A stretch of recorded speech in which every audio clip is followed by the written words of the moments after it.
स्वः तत्सवितुर्वरेण्यं भर्गो देवस्य धीमहि धियो यो न प्रचोदयात्।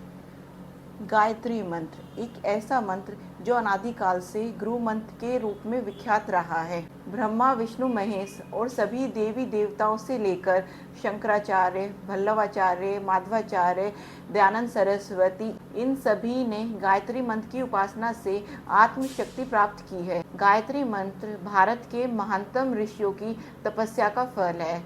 हिंदू धर्म में कोई भी पूजा गायत्री मंत्र का पाठ करे बिना संपन्न नहीं होती। चारों वेद, शास्त्र, पुराण, श्रुतियाँ सभी की उत्पत्ति गायत्री से ही मानी जाती है। वेदों की उत्पत्ति के कारण इन्हें वेद माता भी कहा जाता है। समस्त ज्ञान की देवी गायत्री ही है, इसलिए इन्हें ज्ञान गंगा भी कहा जाता है। वेद पुराण तो गायत्री की महिमा गाते ही हैं। अथर्ववेद में गायत्री को आयु, प्राण, शक्ति, कीर्ति, ब्रह्म, तेज प्रदान करने वाली देवी कहा गया है। हिंदू धर्म और भारतीय संस्कृति के सभी शास्त्र, सभी संप्रदाय और सभी ऋषि एक ही स्वर में गायत्री की महिमा को स्वीकार करते हैं।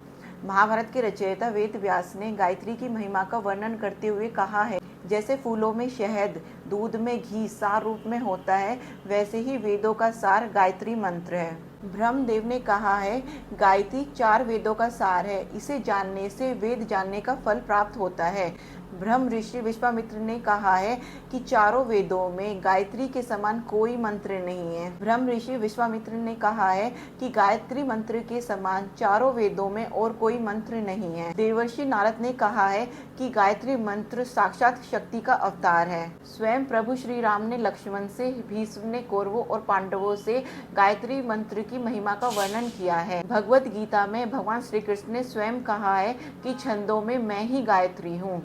वर्तमान शताब्दी के महापुरुष भी गायत्री मंत्र का वैसा ही महत्व स्वीकार करते हैं जैसे कि प्राचीन ऋषियों ने किया है। महात्मा गांधी कहते हैं कि गायत्री मंत्र के नियमित उच्चारण से रोगियों के पुराने रोग अच्छे हो जाते हैं और गायत्री मंत्र आत्मा की उन्नति के लिए उपयोगी है। रविंद्रनाथ टैगोर कहते हैं कि गायत्री मंत्र के जाप करने से मैंने वो सारी उपलब्धियां हासिल कर ली हैं जिसकी मुझे आशा भी न थी। परम पूज्य आचार्य श्री राम शर्मा जी कहते हैं कि गायत्री मंत्र युग की शक्ति है, अनपढ़ को सुगढ़ बनाने का साधन है। रामकृष्ण परमहंस जी कहते हैं कि बड़ी बड़ी सिद्धियों की आवश्यकता नहीं, सिर्फ एक गायत्री मंत्र करने से सारी सिद्धियां मिल जाती हैं। स्वामी रामतीर्थ ने कहा है कि गायत्री मंत्र बुद्धि को काम से हटाकर राम में लगा देती है।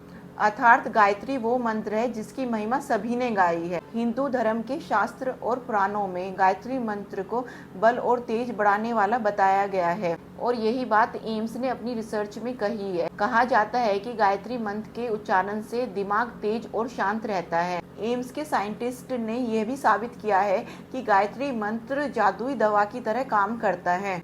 रिसर्च के मुताबिक अगर गायत्री का नियम बनाकर उच्चारण किया जाए तो ये दिमाग की चेतना को सीमाओं से परे ले जाकर जगा सकता है। अमेरिका के साइंटिस्ट डॉक्टर हॉवर्ड ने दुनिया भर के मंत्रों को इकट्ठा करके फिजियोलॉजी लाइब्रेरी में उनकी जांच की। गायत्री मंत्र से प्रति सेकंड में 1,10,000 साउंड वेव्स जनरेट हुई। रिसर्च में सभी मंत्रों में गायत्री मंत्र सबसे शक्तिशाली साबित हुआ। तो विज्ञान भी यह मानता है कि गायत्री मंत्र का जाप करने से दिमाग तेज होता है और मन शांत रहता है। हमने अक्सर समाज में देखा है कि जब कोई मर जाता है तो उसके मरने के बाद घर में गायत्री का पाठ कराया जाता है। जो मंत्र मरने के बाद मुक्ति करा दे वो जिंदा इंसान का कितना उद्धार कर देगा। गायत्री मंत्र कल्प वृक्ष है, एक ऐसा वृक्ष जिसके नीचे बैठकर जो मांगो वो मिल जाता है। गायत्री मंत्र का जाप करने से जो भी मनोकामना होती है वो पूरी होती है। गायत्री मंत्र कामधेनु है, इसका उदाहरण है वशिष्ठ मुनि ने कठोर गायत्री तपस्या करके कामधेनु गाय पाई। एक दिन राजा विश्वधर अपने सैनिकों के साथ वशिष्ठ मुनि के आश्रम में पहुंचे। वशिष्ठ मुनि ने उनका बहुत आदर सत्कार किया और राजा और हजारों सैनिकों के लिए भोजन का इंतजाम कराया कामधेनु गाय से। भोजन करने के उपरांत राजा ने वशिष्ठ मुनि से कहा, हे ऋषिवर, आपने इतने कम समय में हजारों सैनिकों के भोजन का इंतजाम कैसे किया? तब वशिष्ठ मुनि ने कहा कि यह सारा इंतजाम कामधेनु गाय ने किया है। तब राजा ने कहा कि ये कामधेनु गाय मुझे दे दो, आप तो ऋषि हैं, आपको इसकी क्या आवश्यकता, मैं इससे अपने साम्राज्य का विस्तार करूंगा। तब वशिष्ठ मुनि ने कहा कि ये कोई साधारण गाय नहीं है, ये गायत्री की तपस्या का फल है। परंतु राजा ने कहा मुझे तो ये चाहिए। फिर राजा और वशिष्ठ मुनि का युद्ध हुआ। वशिष्ठ मुनि ने कामधेनु को आदेश दिया और लाखों सैनिक प्रकट हो गए और राजा विश्वधर को हारना पड़ा। तब राजा को पश्चाताप हुआ और उसने वशिष्ठ मुनि से माफी मांगी कि हथियार का बल तो कुछ भी नहीं, असली बल तो ब्रह्म तेज का है। और उन्होंने निश्चय किया कि मैं भी घोर तपस्या करके ब्रह्म ऋषि कहलाऊंगा। और उन्होंने गायत्री की उपासना की और वो ब्रह्म ऋषि विश्वामित्र कहलाए। ब्रह्म ऋषि विश्वामित्र ही गायत्री के दृष्टा माने जाते हैं।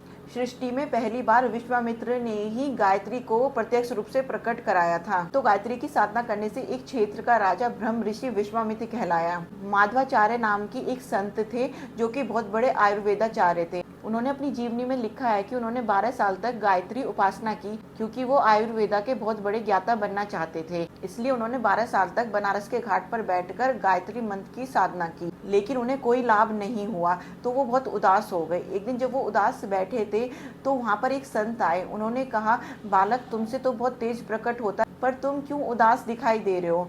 तब उन्होंने कहा कि मैंने 12 वर्ष तक गायत्री मंत्र की साधना की, लेकिन मुझे कुछ भी लाभ नहीं हुआ। तब उन संत ने कहा कि तुम 6 महीने के लिए भैरव की साधना करो। फिर उन्होंने 6 महीने के लिए भैरव की साधना की और एक दिन अचानक पीछे से आवाज आई कि बोल क्या चाहता है। वो बोले कि आप कौन? उन्होंने कहा कि मैं भैरव देवता हूँ। फिर माधवाचार्य ने कहा कि अगर आप भैरव हैं तो आप सामने क्यों नहीं आते?